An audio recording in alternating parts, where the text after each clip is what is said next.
Turn your Bibles with me this morning to the book of Matthew, chapter 5. And we'll read from verse 13. I'm preaching a sermon that I have titled, Be the Salt. And this is the second part. Matthew 5 and verse 13. It says, You are the salt of the earth. But what good is salt if it has lost its flavor? Can you make it salty again? It will be thrown out and will be trampled underfoot as worthless. I want you to do something for me.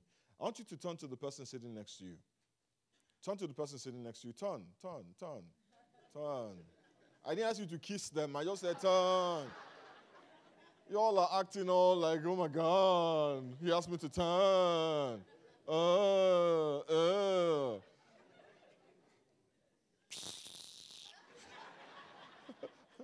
Turn to the person sitting next to you and say, You are the salt of the earth. Hallelujah. Amen. The Bible says that we are the salt of the earth. And what does salt do? Salt brings flavor. Salt makes things better. God left you and I on this earth to make things better. We're supposed to make the world a better place. Amen? The flavor of the salt is what makes the salt different. The flavor is what makes it unique. Amen? Without flavor, salt is useless. And if salt were to lose that uniqueness, then the Bible says the salt is good for nothing. If the salt is no longer different, if the salt has become the same, then the salt is worthless. Tell your neighbor, you will never be the same. It says we are supposed to be different. We are supposed to be different from the world. We are supposed to be unique. And if we lose that difference or lose that uniqueness, the Bible says we are useless.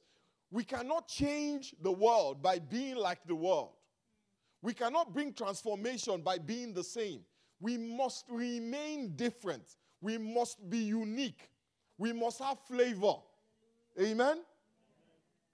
But my brothers and sisters, I want us to know that we only have flavor to the extent that we are like Christ. What makes us unique, what gives us flavor, is that we are conformed to the image of Christ. It is not our hallelujahs that give us flavor. Amen? It is not our church clothes that give us flavor. It is not how many times we come here that give us flavor. It is to the extent that we are like Christ that we have flavor. What makes us unique is that we are conformed to the image of Christ. The more like Christ we are, the more flavor we have. The more like Christ we are, the more impact we will make. The more like Christ we are, the more we can change the world. The Bible says in the book of Romans, the 8th chapter and the 19th verse, it says, For the creation, the whole of creation, the universe, waits in eager expectation for the children of God to be revealed. The whole of creation is eagerly waiting for the manifestation of the children of God. Hallelujah. The truth is that we all know this. And if we don't know, well, I'm telling you now. God had only one son. And he is no longer here. I know that the people in the world, and I see this a lot on the news, that we are all the children of God. Please, the next time somebody tells you we are all the children of God, tell them, excuse me. Please. We are not all the children of God. We are all the creation of God. God had only one son, and when we act like him, when we think like him, when we behave like him, we become his brothers and sisters. We become the children of God that the whole of creation is waiting for. Romans 8:29, for whom he did foreknow, King James Version, for whom he did foreknow, he also did predestinate to be conformed to the image of his son, that he might be the firstborn among many brethren.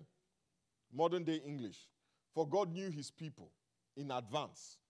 Before the foundations of the earth were laid, he knew you in advance. And he chose you to become like his son, so that his son will be the firstborn among many brothers and sisters. When you start to look like Jesus, where we come from, we say the mother of the yard knows her children. Hey. All right. When you start to look like Jesus, when you start to act like Jesus, then you can say you are a child of God. Your existence does not make you a child of God. It makes you a creation. Amen? Now, I want us to be clear that God is not asking us to be like Jesus in physical appearance. There are some who are trying to figure out how Jesus dressed, how Jesus looked. Did he have a beard? Did he not have a beard? Did he have short hair? Did he have long hair? Was he a Semite? Was he Arab? Was he black? Was he white? It doesn't matter. It is totally irrelevant. Did he wear a skirt? Did he wear bell bottoms? Did he wear platform shoes or did he wear sandals? You'll be surprised the things that Christians concern themselves with. Trivialities and irrelevancies. God is asking us to be like Jesus in our character. In the things that motivate us. Over the past few weeks, we've been talking about what drives you. What pushes you? What makes you get up in the morning? I hope it is not the lust of the flesh or the lust of the eyes or the pride of life. I hope it is not that you're trying to build a name for yourself. We are called to be like Jesus in the things that drive us, in the things that motivate us. And the scriptures are clear on what motivated Jesus. So when the Bible says, be conformed to the image of Jesus, it is also saying be conformed in the things that drive you. Let the things that drove Jesus, that pushed him, let those be the things that wake you up in the morning. In Matthew 22 and verse 36, I'm going to read from the Amplified Version of the Bible. Somebody said to Jesus, "Teacher, which is the greatest commandment in the law?" And Jesus replied to him, "You shall love the Lord your God with all your heart, with all your soul, and with all your mind, with all that you are and all that you have, with everything in you, with everything about you. You shall love the Lord your God with all your heart, with all your soul, and with all your mind. This is the first and greatest commandment. And the second is like it. You shall love your neighbor as yourself. That means that you shall unselfishly seek the best or higher good for others." It says the whole law. Touch your neighbor, say the whole law. Not some of the law, the whole law and the writings of the prophets depend on these two commandments. Jesus Christ, my brothers and sisters, was driven by one thing and one thing only: love. That is what woke him up in the morning. That is what he thought about in the afternoon. And when he went to bed at night, that was what was on his mind: love. But not a selfish love. Not a self-aggrandizing love. Not a me first and everyone next love. It was a love for God. Everything that he did was out of a love for God. What motivated him was a love for God. Every miracle that Jesus Christ performed was born out of a love for God. He never, ever did one miracle for publicity. He never put it on a poster. He didn't put it on Instagram. He didn't tweet it. Hashtag healing.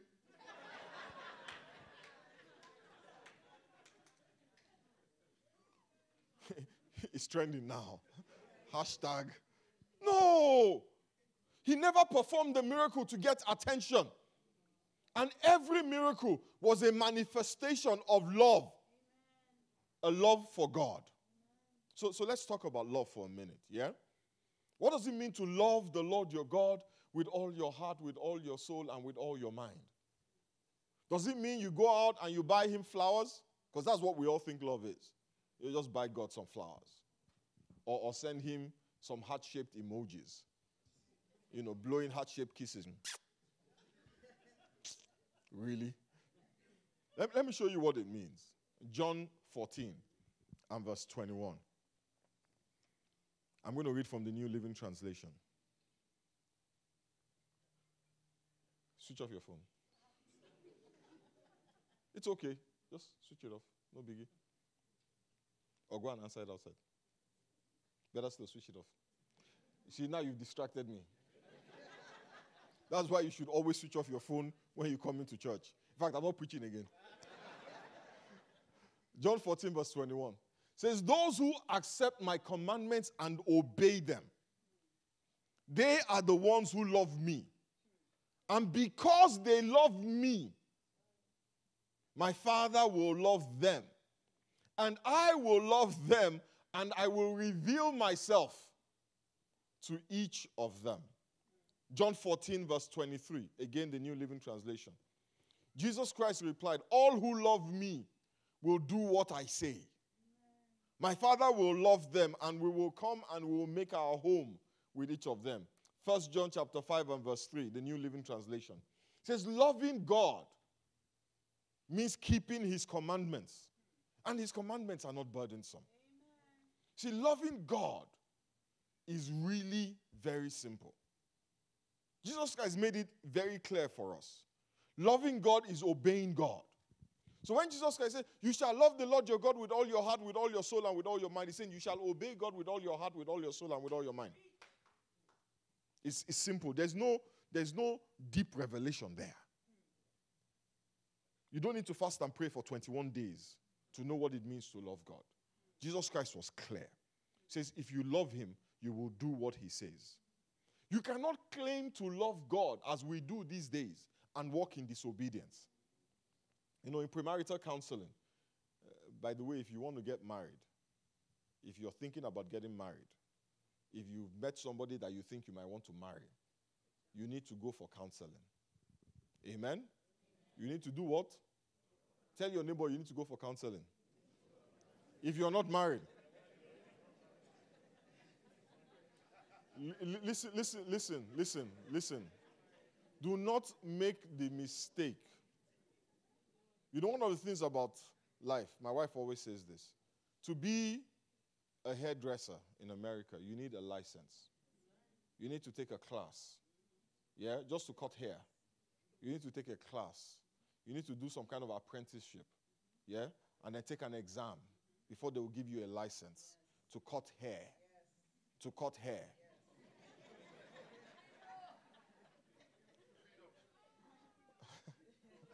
And some of the Ras folks here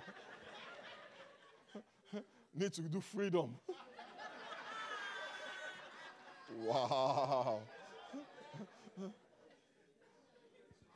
But when it comes time for marriage, the most important thing you can do, and easily one of the most complex, I'm going to stop saying difficult, complex things you can do.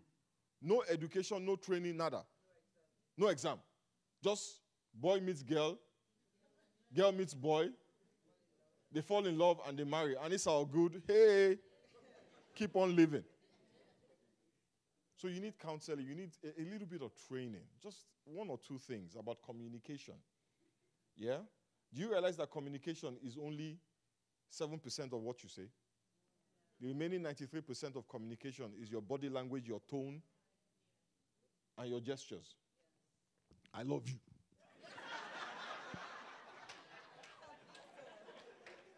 I said, I love you. Did I just say I love you?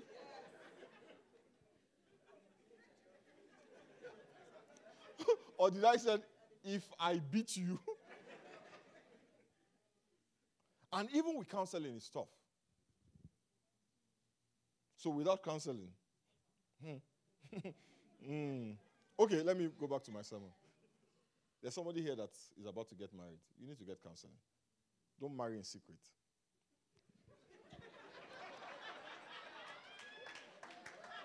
Don't marry in secret. We have a proverb in my part of the world. I come from the west coast of Africa. They say the thing that you do not want father to hear, father will settle it.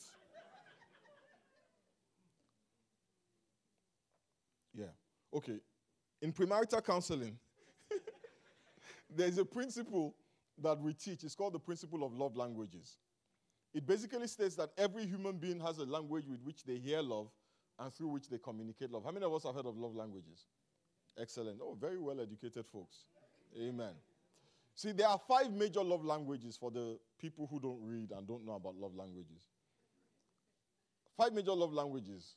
Words of affirmation, acts of service, physical touch, and quality time. And the last one, the most important one, the all-time greatest one, the only one that matters to me, gifts. Amen? All of us have one of these or a combination of these. All of us, every human being. There's a way you hear love, and there's a way that you speak love. Amen? So if yours is gift giving, like that's mine. If you want to say to me, Femi, I love you, give me a gift. Just give me a gift. And if you are not skilled, please don't make it. That's why they have shops. Amen? Praise the name of the Lord. Don't decide that, you know what, I'm just going to start sewing clothes and you go and make me something. No, please. Don't. Save yourself the time and the energy. You can go to Goodwill. It's okay. Amen? Yeah? Praise the name of, that's me. Now, when I want to communicate love, guess what I do? I buy gifts. I buy gifts. Now, the problem is when you are giving gifts to somebody who does not have gifts as their love language. Like my wife. When we first got married, I would buy her stuff. I would buy her shoes. And she'd be like, how much did you pay for this? And I'm like, you don't understand. I'm trying to tell you something. And she's like, yes, I'm trying to tell you something. You are wasting money. So I was telling her, I love you. And she was looking at me like, what kind of irresponsible man is this? Because that was not her love language. Now, her love language was acts of service. So I would come home, the house would be clean, new bed sheets. Everything was always fresh and spotless. I had so much food, I was putting on weight. But I kept thinking, this girl does not love me. I need to go and get a refund on my bride price because this girl does not love me. So I'm buying her gifts and she's cleaning. And we realized one day, you know what? I'm speaking French to somebody who only speaks English. And she was speaking English to somebody who only speaks French. So we're talking past each other. And we're frustrated. That is why some of us here, some of the women here, listen, your husband's love language is physical touch. You can cook. You can be the best cook in the world. When you cook, the angels are singing.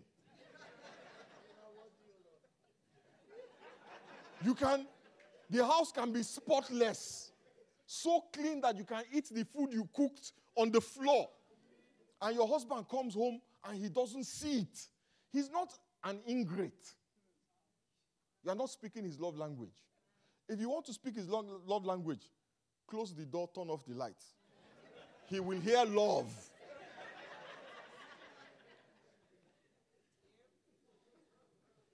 Somebody is laughing too loudly there. He will hear the love loud and clear. And some of you guys, I'm paying the rent. I'm paying the mortgage. I pay your car note. I pay your insurance. What more do you want? Tell her how beautiful she is. Pastor, I can't say that. Tell her. Because that's her love language, words of affirmation. She's not as bothered about the mortgage. Well, actually, she will be if you don't pay it. But trust me, what makes her feel loved, what makes her feel all warm and fuzzy on the inside is that you are speaking words of affirmation. So I want to give all of us married folks an assignment. And the single people, it's good that you know before you marry what your love language is so that you don't get frustrated with each other. The married folks, find out what your spouse's love language is. Ask them, what do you like? Some people is gifts. You can't get around it. You can't get around it. You got to buy them the gifts. You can't ignore it. And some people, it is words of affirmation. Some people, it's acts of service. My wife's own is easy. Just take her car to the car wash. It's all good. How much is car wash? I can wash her car every week. Because there's some people, if you don't buy them Louboutin, they don't feel the love. And hey, it's all good. Everybody's different. Me, I feel very loved because my wife now understands these things. So, you know, when I'm driving down 635, I'm feeling the love, baby. God's primary love language is obedience. God's primary love language is what? Obedience. There are many people in church, like those husbands, who think they can have a relationship with God without speaking his love language, without walking in obedience. You cannot get around obedience as a Christian. You can't. 1 Samuel chapter 15, verse 22. Samuel speaking to Saul. But Samuel replied, what is more pleasing to the Lord, your burnt offerings and your sacrifices, or your obedience to his voice. Listen, obedience is better than sacrifice, and submission is better than offering the fat of rams. Saul thought he could get around doing what God had asked him to do by presenting a sacrifice. But God said to Saul clearly, obedience is better than sacrifice. What does God want to do with the fat of your rams? What he wants are people who will do what he says. You cannot bribe God to look the other way when you walk in disobedience. And if you think about it, many times that is what we do. We try to do everything but what God has asked us to do. We ignore his commandments, but we feel, you know what? We're doing all these other things. So we don't have to do the one that he has asked us to do. So we come to church and we sing beautiful songs for God. We sing beautiful songs for God, and we feel like, I just spent 30 minutes singing. What more does he want? He could care less about your songs. We put a lot of money in the offering. But what we fail to realize is that God would rather have you obey him than take a penny from you. He would rather have you obey him than listen to another song from disobedient lips. He will take your obedience over your sacrifice any day of the week. Now, the church, on the other hand, will take your sacrifice. Oh, absolutely, I'll take your money. What are you talking about? I'll take it. I have to pay my salary. My children have to go to school.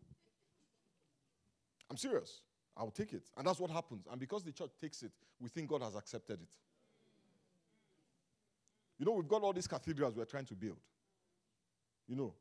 Big cathedrals with spires and crosses and things. 5 million, 7 million, 10 million, 15 million. So we'll take your money. We don't care. But God cares. And it is God that you want to care. It is what God thinks that matters, not what I think. And God says, keep your money. Just do what I have asked you to do. Keep your songs. Just do what I have asked you to do. Don't do one more thing until you do what I have asked you to do. Maybe Saul thought the instructions that God gave him were not a good idea. Maybe he thought, this doesn't make any sense. God, you don't know this woman. I'm the one living with her.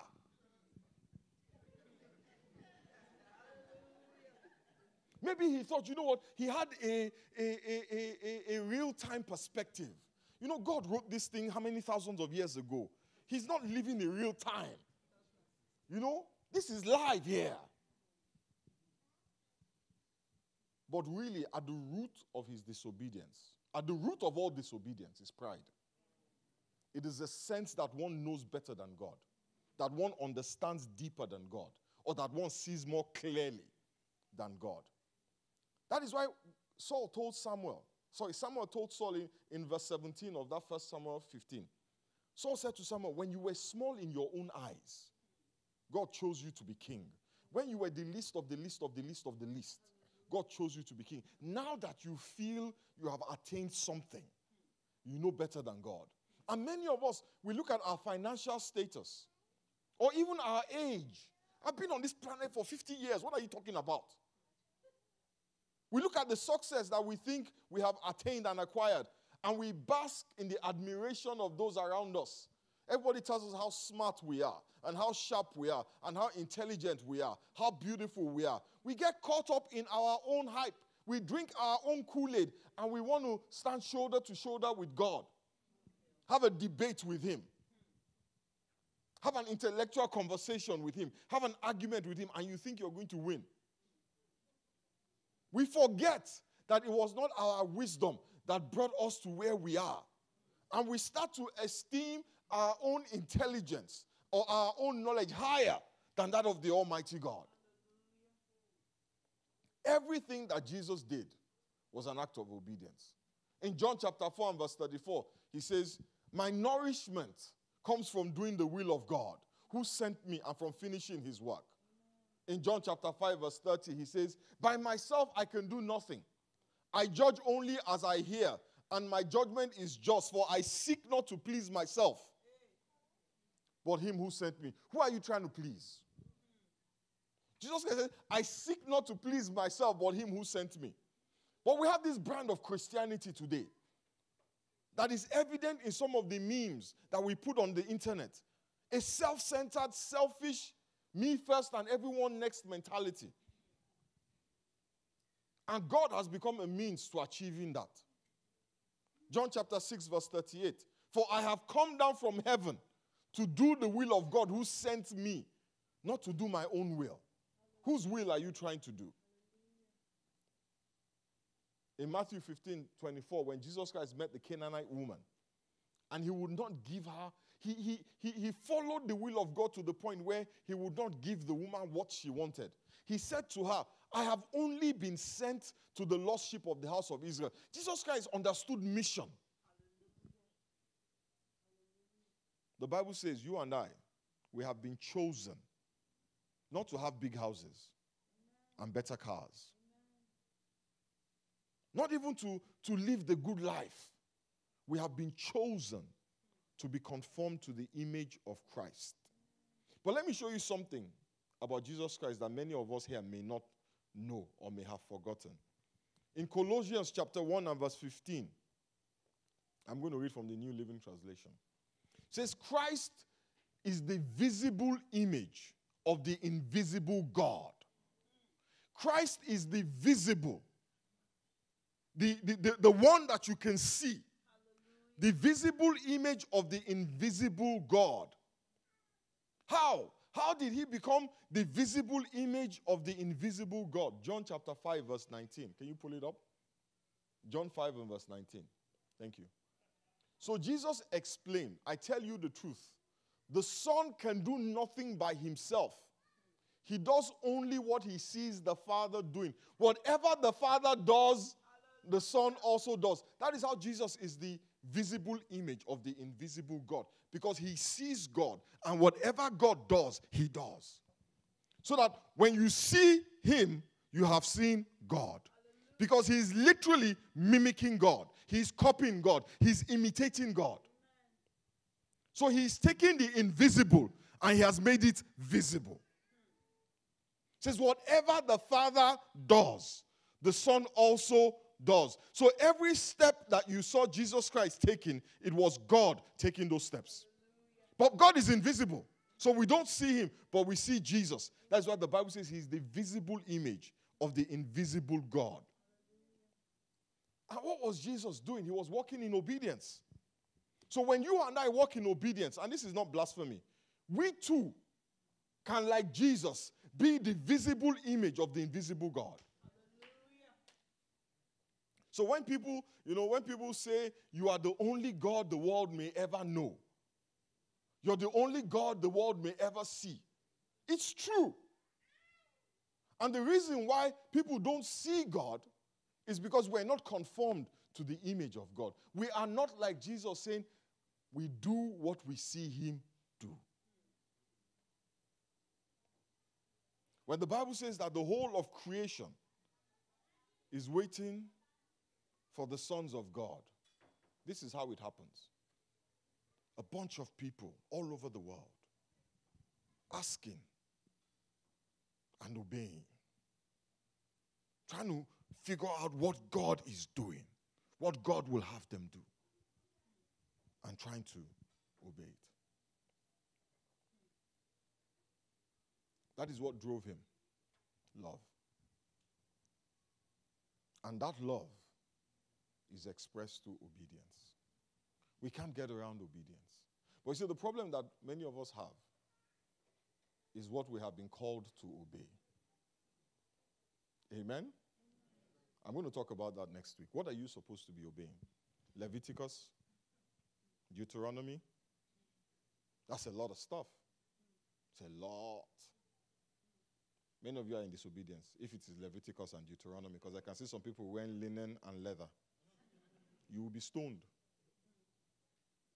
Some women are wearing skirts and some are in pants. Some men, I don't even know what the men are wearing anymore. Is that what God has called us to? The law? Obedience to the law? It says, come unto me, all ye that labor and are heavy laden, and I will give you rest. For my yoke is easy and my burden is light. You know who Jesus Christ was telling that to? He was telling that to people who were experts at obeying the law. And they were tired. They were tired of the religion. And Jesus Christ says, I've got a better way. I've got a more excellent way. I want us to bow our heads and pray this morning.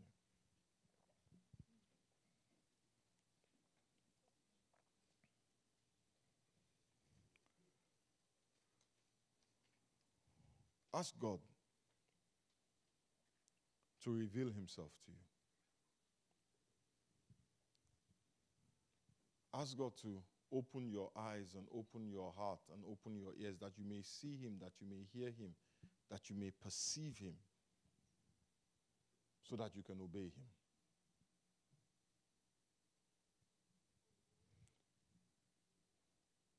In John chapter 3 verse 16, the Bible says, for God loved the world.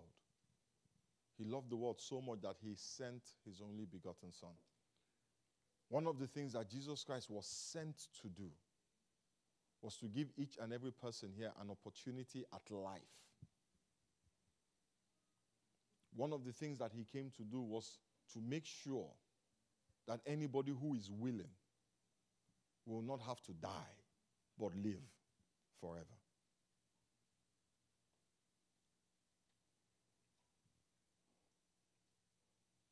This morning, if you're here, Jesus was sent to you. Jesus was sent to you. He was sent to save you. He was sent to die for you. He was sent to hang on the cross for you, so that you may have life and have that life abundantly. If you've never received what he was sent to give you, this is a good time to receive it. This is a good time to accept that gift, that sacrifice that he made for you. And how do you receive it? It's so simple. It's simply by saying, I accept. I accept that you died for me. I accept that your blood was shed for me. I accept that your sacrifice paid the price for me. That when you died, you paid the price for all my sins. So now, because you died, I do not have to die. I can have life and have that life abundantly. Thank you, Father. Thank you for dying for me. Thank you for shedding your blood to cleanse me. I give you praise and I give you glory. Father, we thank you for everyone that is here. We ask, Almighty God, that this week you will grant to each and every person a revelation of you, that we may walk your walk, that we may walk in your steps, that your name may be glorified. We give you praise and we give you glory. In the mighty name of Jesus we have prayed.